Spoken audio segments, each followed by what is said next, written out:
জ্ঞান মাৰ্গ, কৰ্ম মাৰ্গ আৰু ভক্তি মাৰ্গ, মাৰ্গ তিনিটাই আছে।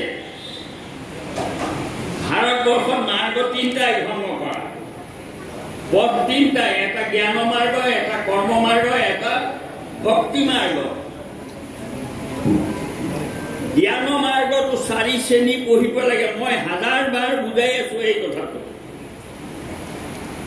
জ্ঞান মাৰ্গত 4 শ্ৰেণী পঢ়ে। জ্ঞান, বিজ্ঞান, তদং, ৰহস্য, 4টা শ্ৰেণী অতিক্ৰম কৰি যেতিয়া ফাইনেল দিয়ে, দি তেওঁ ডিগ্ৰী পায়। জ্ঞান মাৰ্গত যোগী হয়। কৰ্ম মাৰ্গটো 4 শ্ৰেণী, শ্ৰেণী 4টাই। জ্ঞান, বিজ্ঞান, তদং, ৰহস্য 4 শ্ৰেণী পঢ়িব, পৰীক্ষা দিব, পাছ কৰে যদি সন্ন্যাসী হ'ব। সন্ন্যাসী ডিগ্ৰী এটা, কৰ্ম মাৰ্গৰ ডিগ্ৰী। আৰু ভক্তি মাৰ্গত সেই 4 শ্ৰেণীয়ে পঢ়িব, জ্ঞান, বিজ্ঞান, তদং, ৰহস্য। উপাধি পাব ভকত। বৈষ্ণৱ শব্দটোৱে নাই ক'তো। বিষ্ণুক উপাসনা কৰা সকলে বৈষ্ণৱ। বৈষ্ণৱ বুলি ধৰ্ম নাই শাস্ত্ৰত, বেদতো নাই, ক'তো নাই।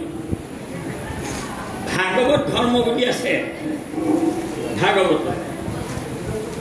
গতিকে এতিয়া মই মূল কথাটোলৈ আহিছো। চাওক, মই যে ক'লো ধৰ্ম আনুষ্ঠানিকতা নহয়। All organized religions are killjoy. আনুষ্ঠানিক ধৰ্মবোৰে প্ৰকৃত আনন্দ নাশ কৰে। কাৰণ অনুষ্ঠানটো পাতি ভাবে যে আমি এয়া ধৰ্ম কৰিলো, অৰ্থাৎ নিজে ধাৰ্মিক নহয়। অনুষ্ঠানটো কৰিলে আৰু অনুষ্ঠানটো কৰি পেলাই ইমান ভকতক খোৱালো, ইমান কৰিলো, এইটো তাৰমানে আনুষ্ঠানিকতা। তাৰ পৰা ধৰ্ম নহয়। ধৰ্ম কৰ্মৰ মাজেদি কৰিব লাগিব। মহাপুৰুষ শংকৰদেৱে প্ৰচাৰ কৰা ধৰ্মটোৰ নামটো কি? কি ক'লো এতিয়া? নামটো কওকচোন আপোনালোকে। কি ক'লো মই? এখন হৰিনাম ধৰ্ম। এক শৰণ হৰি নাম ধৰ্ম। প্ৰথম শব্দটো আহিলে শৰণ। শৰণ, শৰণ 3টা আখৰ। ৰ আৰু নটো কাটি দিলে কি থাকে? হ মানে কি? জীৱ নথকা দেহটোক হ কয়। ৰামে ৰমণ কৰি থাকে, থাকিলে ন আনন্দত প্ৰৱৰ্তনে। আত্মা থকালৈকে দেহটো চৈতন্য হৈ থাকে। আত্মা নোহোৱাৰ লগে লগে সেইটো খ হয়। আত্মা থকালৈকে মানুহে মানুহক ভাল পায়, মৰম কৰে, প্ৰেম। মৰে সৰ্বস্ব কামায় সৰ্বং প্ৰিয়ং ভৱতি, আত্মাস্তু কামায় সৰ্বং সৰ্বস্ব প্ৰিয় ভৱতি। মানুহে মানুহক কিয় ভাল পায়? ভাল পোৱা উৎস কি? পিতেকক ভাল পায়, মানুহগৰাকীক ভাল পায়। মিছা কথা। পুতে যিয়ে মাক বাপেকক ভাল নাপায়, ভাল পায় কাক? নামটোক ভাল নাপায়। কৈ দিলো মই, মোৰ দেউতাৰ নামটো মই ভাল নাপাওঁ। মই ভাল পাওঁ কি? দেউতাৰ হৃদয়ত থকা আত্মাক ভাল পাওঁ। যেতিয়ালৈকে দেউতা শয্যাত পৰি থাকোঁতেও তেওঁৰ ভৰি হাত পিটিকি থাকিম। গাখীৰ এচামুচ মুখত দিম, দেউতাই এচামুচ গাখীৰ খোৱাচোন। নেখাওঁ বোপাই। দেউতা নেখালেনো বল কেনেকৈ হ'ব? খোৱা এচামুচ খোৱা, এচামুচ খোৱা। মৃত্যু শয্যাত পৰি থকালৈকে তেওঁক খুৱাই থাকিম। কিন্তু যি মুহূৰ্ততে আত্মা এৰি দিব, লগে লগে দেউতাক চোঁচৰাই অকলে হ'লেও নিজ চোতালত থম। আৰু থৈ তাৰপিছত কি কৰে জুই লগাই দিয়ে ইমান ভাল পোৱা মানুহজনক জুই লগাই দিব পাৰে কোনোবাই গোটেইকে জুই লগাব পাৰে বাপেকক তেনেকুৱা কথা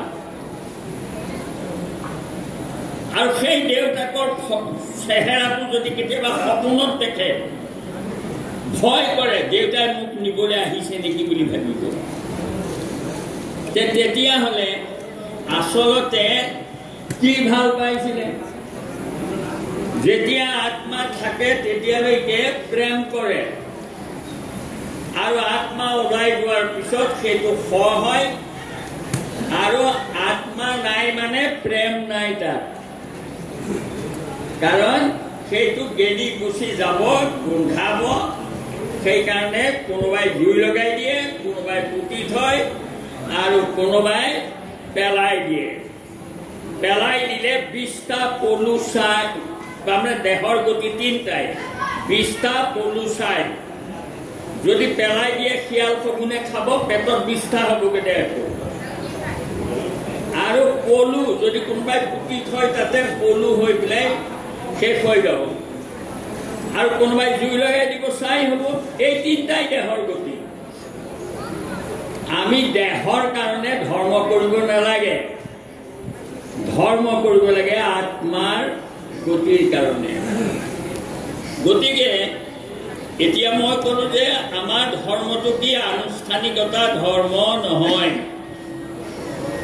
আমাৰ ধৰ্মৰ নাম এক শৰণ হৰি নাম ধৰ্ম মনত ৰৈছে কি নাম এক শৰণ হৰি নাম এক শৰণ হৰি নাম ধৰ্ম কহু ৰাজা কৰো পৰকাশ এক শৰণ হৰি নাম ধৰ্ম প্ৰকাশ কৰিলে বুলি ক'লে আৰু আমাৰ পণ্ডিতে এতিয়া কৈ থাকে বৈষ্ণৱ ধৰ্ম বৈষ্ণৱৰ ওপৰত বৈষ্ণৱ হোৱা ধৰ্ম নহয় এইটো যেনে মদ ভক্ত হবি ন বৈষ্ণৱ মোৰ ভকত হলেও বৈষ্ণৱৰ শাৰীত তেওঁক নাৰাখিবা তাৰ মানে বৈষ্ণৱটো ভকতৰ তলত ছাত্ৰ অৱস্থা গতিকে মহাপুৰুষ শংকৰদেৱে ভকত হোৱা ধৰ্ম প্ৰচাৰ কৰিছিলে বৈষ্ণৱ হোৱা ধৰ্ম প্ৰচাৰ কৰা নাই বাৰু যি কি নহওক এক শৰণ ক'ত ল'ব লাগে শৰণৰ উৎস কি আমি ক'ত শৰণ লওঁ সৰ্বধৰ্মান পৰিত্যাজ্য মাম একম শৰণং ব্ৰজ কৃষ্ণই ক'লে সকলো ধৰ্ম বাদ দিয়া আৰু মোত শৰণ লোৱা যদি ধৰ্ম বাদ দিব লাগে তোমাক শৰণ ল'ব লাগে তেনে শৰণ লৈ মই কি কৰিম বোলে শৰণ লৈ তুমি মোৰ সেৱা কৰিবা তোমাক ক'ত পাম উত্তৰ কি ঈশ্বৰ সৰ্বভূতানাং হৃদেশে অৰ্জুন তিষ্ঠতি ভ্ৰাময়াং সৰ্বভূতানি যন্তৰুৰ্হানি মায়য়া মোক আঁতৰত বিচাৰি ফুৰিব নালাগে সমস্ত ভূতত মই আছো ভূত সেৱা কৰা ভকত সেৱা কৰা মানৱ সেৱা কৰা জীৱ জন্তু সেৱা কৰা আৰু তেতিয়াই মোৰ সেৱা কৰা হ'ব গতিকে মহাপুৰুষৰ ধৰ্মটো সেৱা ধৰ্ম কাৰ সেৱা কৰিব লাগে সমস্ত ভূততে ব্যাপী আছো মই হৰি সমস্ত ভূতক সেৱা কৰা মই সেইকাৰণে জুবিনক শ্ৰদ্ধাঞ্জলি জনাই মই লিখিছো প্ৰকাশ কৰি দিছো ইতিমধ্যে যে জুবিনে কয় মোৰ ধৰ্ম নাই থেংক ইউ জুবিন তুমিয়ে আচল ধাৰ্মিক মই লিখি দিছো এইদৰে কাৰণ তুমি ধৰ্ম নাই ধৰ্ম আছে বুলি ক'লে তোমাৰ হিন্দু মুছলমান খ্ৰীষ্টিয়ান এইবোৰ আহি যাব গতিকে ধৰ্মই মানুহক ভাগ কৰি পেলায় গতিকে তুমি যে কৈছা মোৰ ধৰ্ম নাই কিন্তু তুমি আচল ধাৰ্মিক কৈ দিলো কিমান মানুহক সহায় কৰিলে আত্মজনক কায়ন দানং পৰিত্ৰাণং পৰিৰক্ষণং যিমান ধন উপাৰ্জন কৰে 1/4 দান দিব লাগে। জুবিনে 1/4 নিজৰ কাৰণেও নাৰাখে, সব দান দি দিলে। ভূতযজ্ঞ কৰিলে, সি কি নুপুহিলে? কুকুৰ, মেকুৰী, শিয়াল, তাৰমানে বগলীৰ পৰা ধৰি মৌৰাৰ পৰা ধৰি বাঘৰ পোৱালিলৈকে এইবোৰ টিভিত দি আছে, চাবচোন। বগলীটো তাৰ কাণত পৰি থাকে, ঘোঁৰাকেইটা আহি পেলাই তাৰ সন্মুখত ৰৈ থাকেহি। গোটেই ভূত সেৱা। আৰু আটাইতকৈ ডাঙৰ কি কৰিলে? মহাপুৰুষ শংকৰদেৱে ধৰ্ম শিকাইছিলে মাধৱদেৱক কি কৰি? বোলে মাধৱ কি দেখিছা? বোলে হৰিণা এটা জালত পৰি আছে।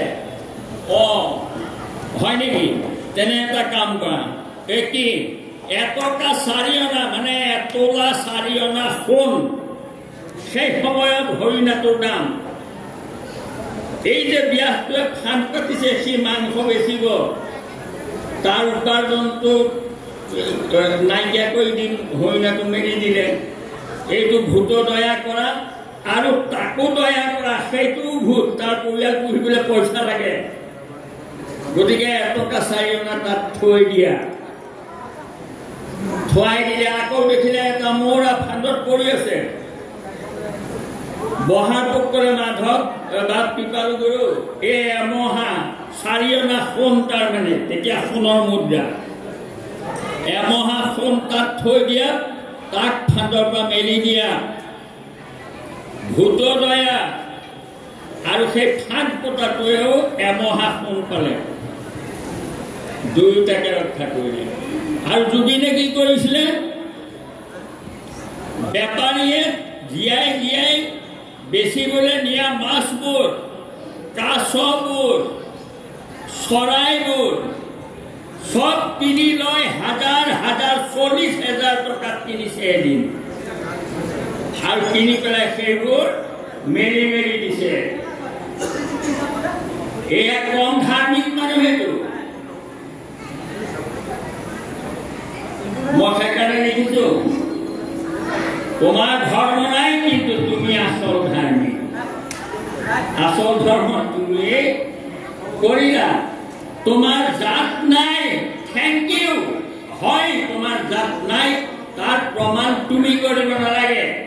কোটি কোটি বিভিন্ন জাতি উপজাতিৰ মানুহে তোমাৰ কাৰণে কান্দিলে, চিঞৰি চিঞৰি প্ৰাৰ্থনা কৰিলে নিজৰ নিজৰ ভাষা। আৰু যদি জুবিনৰ কোনোবাই এটা নিৰ্দিষ্ট ৰাতি বামুণৰ দৰে হৈ থাকিলেহেঁতেন, তেতিয়া কৰিলেহেঁতেন নেকি? কোনোবাই নকৰে। সি লগুণডাল পিন্ধাইছিলে, এইডাল ছিঙি পেলাই দিছে। মোৰ কোনো জাতি নাই।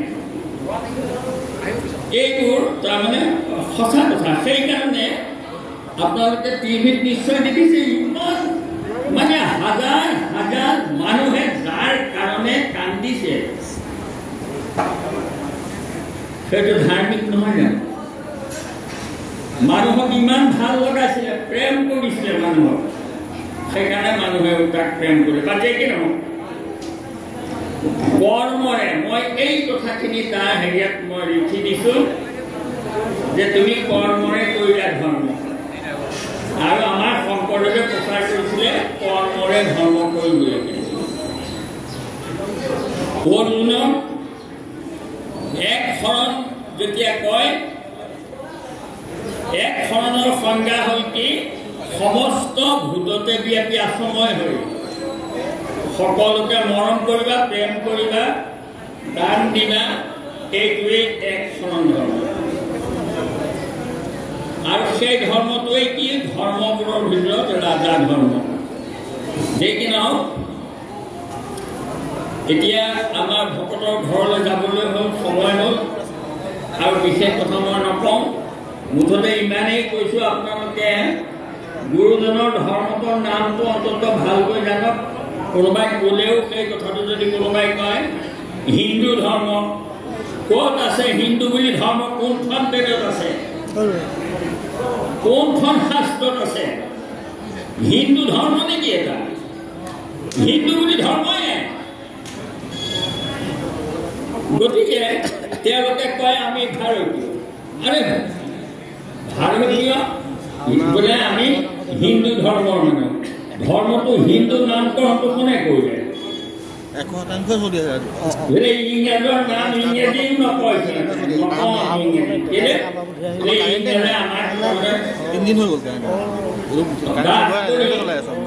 আমাক ৰাখি থলে ইমান দিন।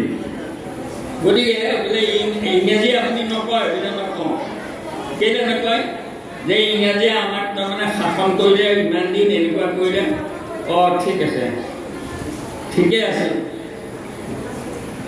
আপুনি আমাৰ দেশখনৰ নাম বোলে ইণ্ডিয়া। ইণ্ডিয়া নকবা বোলে কেলে? বোলে তুমি ইংৰাজী দিয়ে নাম বোলে মানে ইণ্ডিয়া ভাৰত ক'বা ভাৰত। বোলে ইণ্ডিয়াটোত ক'লেনো কি হয়? বোলে ইংৰাজী দিয়া নাম সেইটো। ইংৰাজে আমাক শোষণ কৰিছিলে, গতিকে সেইটো নাম নকবা। বোলে ইংৰাজে দিয়া নামবোৰ আমি কৰিব নালাগে। বোলে নালাগে। আপোনাৰ ধৰ্মটোৰ নাম কি? কোনটাই সুধিলে আপোনাৰ ধৰ্মটোৰ নাম কি? বোলে হিন্দু। কোনে দিছিলে এইটো নাম? যে সি ঠক লগ খালে। হিন্দু ধৰ্ম বুলি নাম দিয়া নাই। এইটো ইণ্ডাছ ভেলী চিভিলাইজেশ্যন। ইণ্ডাছ সিন্ধু নৈ পাৰত গঢ় লোৱা সভ্যতাটোকে হিন্দু সভ্যতা কয়।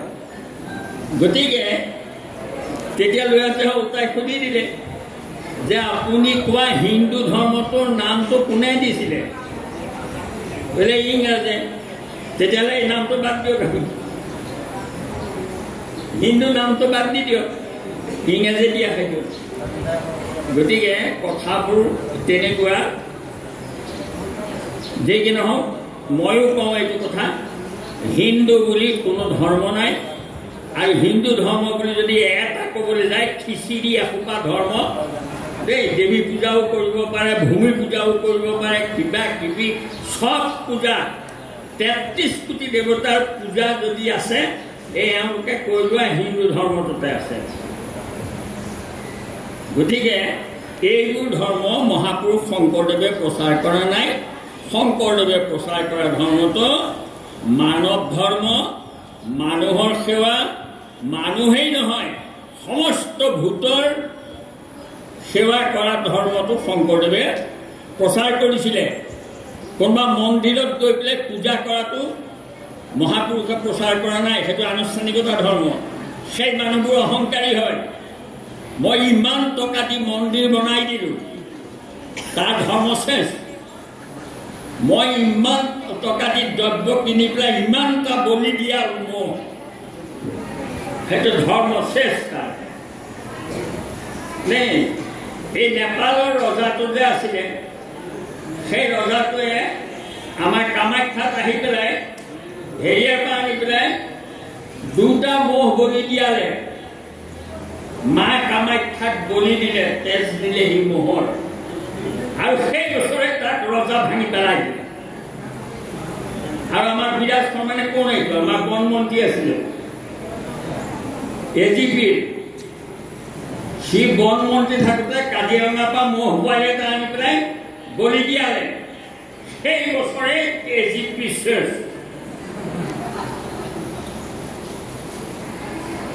গতিকে তথাপিতো সিহঁতৰ তাৰমানে এইটো ইয়াত ধৰা নাই কথাটো যে আমি কি কৰি আছো। জীৱ হিংসা কৰে। যদি মা হয়, মাকে তেজ খাই নেকি গোটেইহঁতৰ?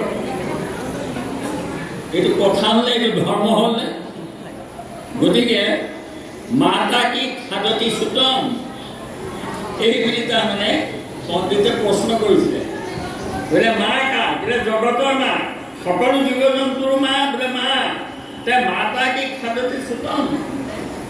তেতিয়া পিতেকহঁতক কেলে খাই তেজ খায় মাকে? সেইজনী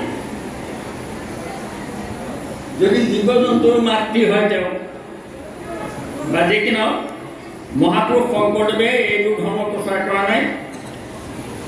এক শৰণ হৰিনাম ধৰ্ম প্ৰচাৰ কৰিছিলে। আৰু এইবোৰ তাৰ গোটেই কথাখিনি ক'বলৈ মোৰ সময়